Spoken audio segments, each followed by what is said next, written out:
Protecting children is the focus of Ohio's School Bus Safety Task Force. They met just hours ago, but we've been digging into the options for months. News Center 7 first reported on the governor creating that group just days after 11-year-old Aiden Clark died in a bus crash near Springfield on the first day of school. After the tragedy, many people called for change.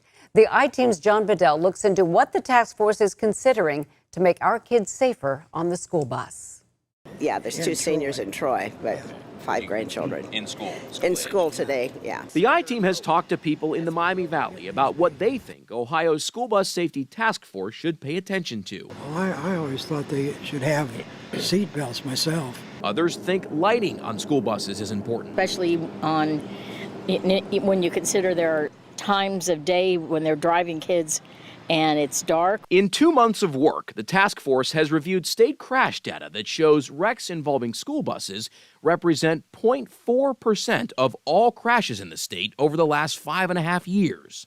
School buses are, as the doctor said with NTSB, still very safe on Ohio's roadways. They've taken a holistic look at school bus safety, seeing whether there's anything that can be done to make the vehicles and our children safer. An NTSB official presented to the group about seatbelts.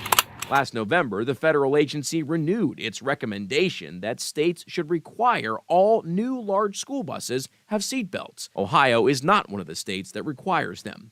Task force members have asked whether seatbelts might actually hurt kids in a crash, holding them in place near the point of impact. I just worry that we're pinning our kids in.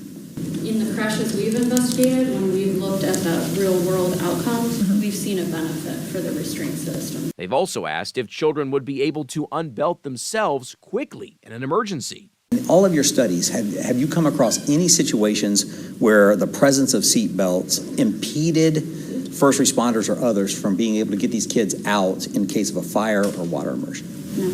They've talked about adding crash avoidance technology like electronic stability control or automatic emergency braking. The accidents that we look at here in Ohio are typically the passenger cars going left of center, T-boning our buses and other things. They've reviewed driver licensing, training, and certification, and the need for better visibility around buses. Until the last 3 or 4 years, the focus has now kind of shifted to where most of the accidents are out or fatalities are outside the realm of the bus. So increasing the visibility in that area to all of those parties is probably the biggest key component that we need to be aware of. As the I-Team has previously reported, there's a Miami Valley connection here. Greenville City Schools bus mechanic is on the task force. We came here to Darke County to talk to him about their work. Rob Widener has been a school bus mechanic for more than 4 decades. And he's been a firefighter for 35 years.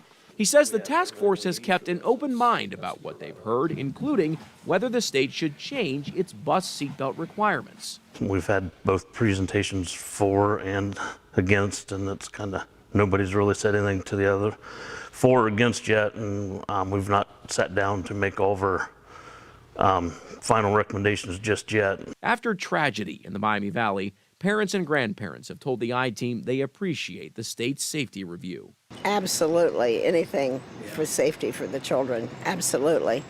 That's important, isn't it? Absolutely. That's our future. They're it. For the I-Team, I'm John Bedell, News Center 7.